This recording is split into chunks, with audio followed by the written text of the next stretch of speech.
Okay, let's unpack this. We are tackling a challenge really faced by anyone who's ever had to guide someone else towards a goal. What are you really in that moment? Are you the boss, the advisor, maybe the teacher? Today, we're diving deep into the core functions of effective leadership. We're looking at this tripartite role: the coach, the mentor, and the manager. Now, these terms, they get thrown around a lot, often interchangeably. You might think, well, if you're leading, you must be doing all three, right? But the research we looked at, it draws a surprisingly sharp distinction between them. So our mission for you listening is to walk away understanding not just what these three roles are, but what their unique goals are, sometimes even conflicting goals. And crucially, how do you know which hat to wear at any given moment, to really maximize success for your team member and the organization? That's right. And it's interesting because most leaders, maybe without realizing it, often default to manager. Mm. But the key insight, I think, from the frameworks we studied is that, well, defaulting is kind of the enemy of development here. Effective leaders aren't just wearing one hat. It's more like they're operating a perfectly tailored wardrobe, you could say. Success really hinges on that ability to seamlessly shift between coaching, mentoring, and managing. And it's all based on a clear understanding of what outcome they're trying to produce right now. And speaking of clear understanding, there was this one powerful piece of research we reviewed. Let's call it Rule 114 for our purposes. It challenged leaders by asking this really pivotal question. I'll ask it to you, the listener, right now. Which one of these roles, coach, mentor, or manager, are you intentionally practicing each day? Intention. That's the pivot point, exactly. Yeah. Because, well, yeah, all three roles contribute to organizational success. They actually exist to serve fundamentally different masters, if you will. Wow. If we confuse the goals, we're definitely going to confuse the application. It just won't work as well. So let's look at the breakdown the research gives us. Start with the coach. The coach is purely tactical, their goal. Laser focused on improving immediate performance, enhancing specific, observable skills. Think of it almost as behavioral correction or maybe optimization right in the moment. Okay, so if a team member is struggling with, say, a new software rollout, Yeah. the process itself, the coach steps in, walks them through the mechanics, Yeah. right, until the skill is actually learned. Exactly right. The coach is very task specific. Now, contrast that with the mentor. The mentor operates at a higher altitude. Yeah. Their focus isn't the immediate task at all. It's about fostering personal growth, developing the whole person, really shaping their career trajectory. This is much more holistic, much more long-term. Hmm. It's about wisdom transfer, perhaps, not just skill transfer.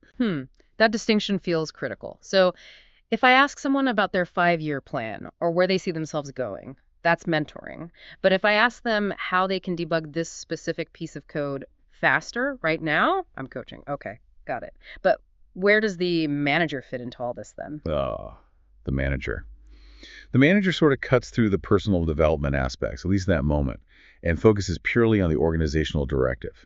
The manager's goal is driving organizational objectives, prioritizing achieving specific business outcomes. Hitting the metric, meeting the deadline, allocating the resources effectively. That's the strategic, results-oriented piece of the puzzle. Yeah, and I think this is exactly where a lot of leaders get tangled up. They think, well, if I manage the task, I'm automatically coaching and mentoring too.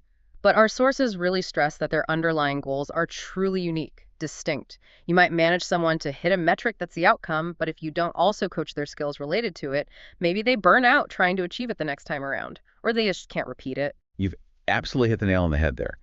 If a leader constantly, or just too often, defaults to managing purely for outcomes, they often fail the team member in the long run. They might extract the immediate result, sure, Yeah. but they don't invest in that person's future capability or their development.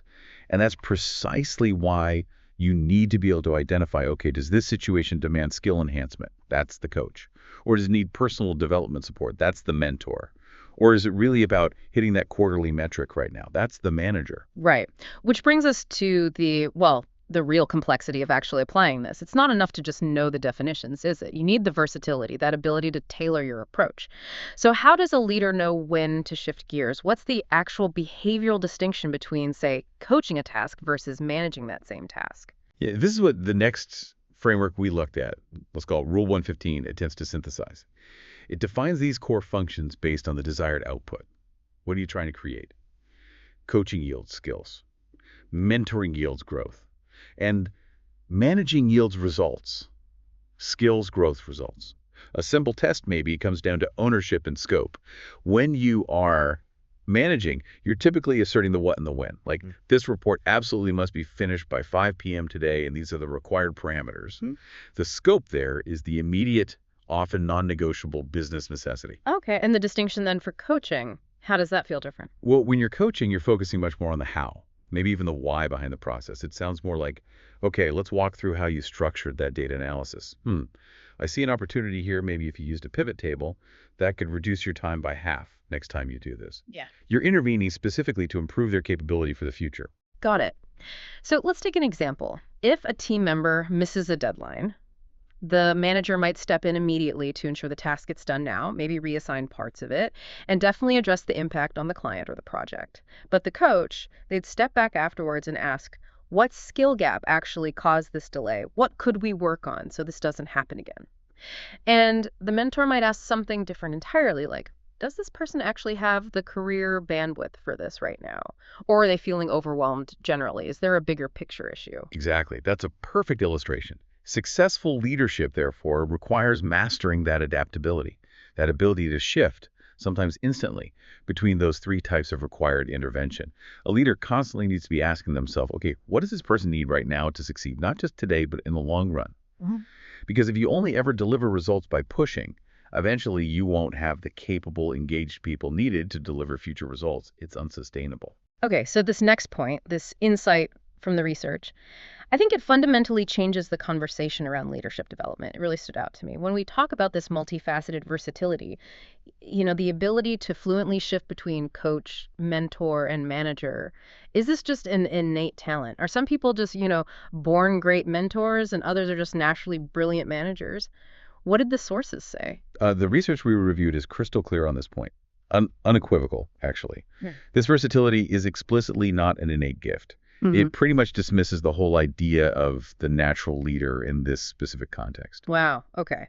That is genuinely empowering, I think, because it completely eliminates the excuse that, oh, I'm just not naturally good at developing people. Like, it's not a gift and it must be learnable. It must be a curriculum, something you can practice. Precisely. That's exactly the implication.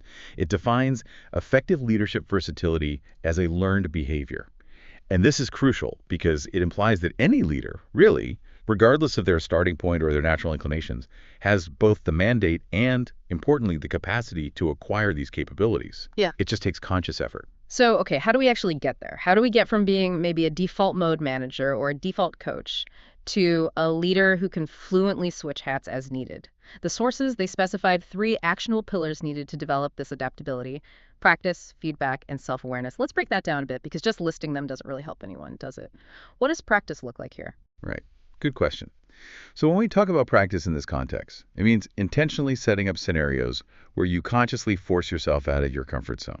So if you know you're a naturally great coach, maybe you schedule an intentionally unstructured mentorship session with someone. Focus purely on their future, their aspirations, not their current task list. That might feel awkward at first. Or if you knew you default to managing, maybe you practice stepping back when a team member brings you a problem. Instead of solving it, ask yourself, okay, how would a coach handle this right now? What question could I ask? Okay, intentional practice makes sense. And then feedback, how does that work specifically for these roles? It can't just be generic feedback, right? Like not just, hey, you handled that meeting well. It has to be more specific. Absolutely. The feedback needs to be specific to the role you are attempting to play or the goal you are trying to achieve. So it should sound more like, okay, when you were mentoring John yesterday, you really helped him identify a key blockage in his career progression when you shared that story about your own path. That was great mentoring. But, and here's the constructive part, you forgot to loop back afterwards and actually manage the immediate deadline of the project he was working on, which then slipped. See, the feedback needs to be triangulated against the specific goal you are trying to achieve: skills, growth, or results. Were your intended goal met? If not, maybe which hat did you fail to put on, or perhaps which hat did you wear for too long? Got it. Feedback tied to the intended role. Okay. Yeah. And finally, self-awareness. This feels foundational to the whole thing. How does a leader practice self-awareness specifically related to these 3 different roles? Yeah, self-awareness is definitely key. It means really understanding your own personal leadership default setting. What's your go-to mode under pressure? Are you the kind of person who instinctively jumps in and solves the immediate tactical problem because maybe it gives you a sense of control or progress? If so, that probably means your natural inclination leans towards coaching or managing, and mentoring, focusing on long-term growth, might feel like a distraction or less urgent. The research actually suggests something quite practical. Try logging your interactions for a week. Just make a simple tick mark every time you consciously coach, mentored, or managed someone. Then look at the totals at the end of the week. If you see, say, 50 manager checks, 10 coach checks, and maybe 0 mentor checks, well, you know exactly where your development gap lies. You have to be willing to honestly confront your own leadership blind spots. That's a very concrete suggestion. Logging interactions. Okay. This raises, I think, an important question that kind of cuts across this entire framework. If this versatility is learned, as the sources say, what's the mandate then for existing leaders? Is developing this adaptability like mandatory? Is it an expectation? The expectation is definitely mandatory, according to the sources we looked at. The clear directive is this. Leaders must be willing to evolve, to learn, and to grow right alongside their teams. You simply cannot demand versatility and growth from your team members if you, as the leader, are unwilling to pursue intentional development yourself. It lacks credibility. And even if a leader finds they have a strong natural inclination towards one role, maybe they're a fantastic natural coach, it's still essential, maybe even more so, for them to consciously develop competencies in the other two, manager and mentor. And the payoff. Mastery of this adaptability, as it's defined in the source material, it leads directly to specific, tangible outcomes. It's not just about, feeling like a good boss or being well-liked. It's about concrete results. Things like building genuinely high-performing teams that actually stick around, consistently driving the necessary business outcomes, and ultimately creating a lasting, positive organizational impact. So let's try and wrap this up. What does this all mean for you listening?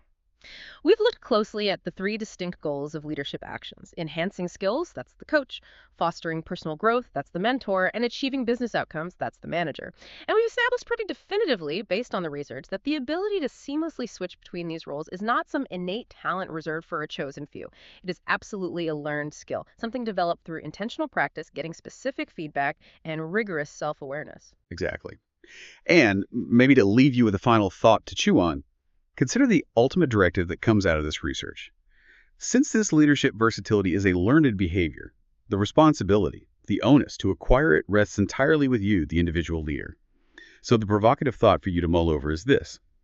If you already know you excel in one of the 3 roles, maybe you're a great coach, or a natural mentor, or a results-driven manager, which of the 2 remaining roles requires your immediate focus for development? Which one do you need to work on to ensure you're truly covering all the bases? The needs of the whole person, their immediate performance, and the required organizational results.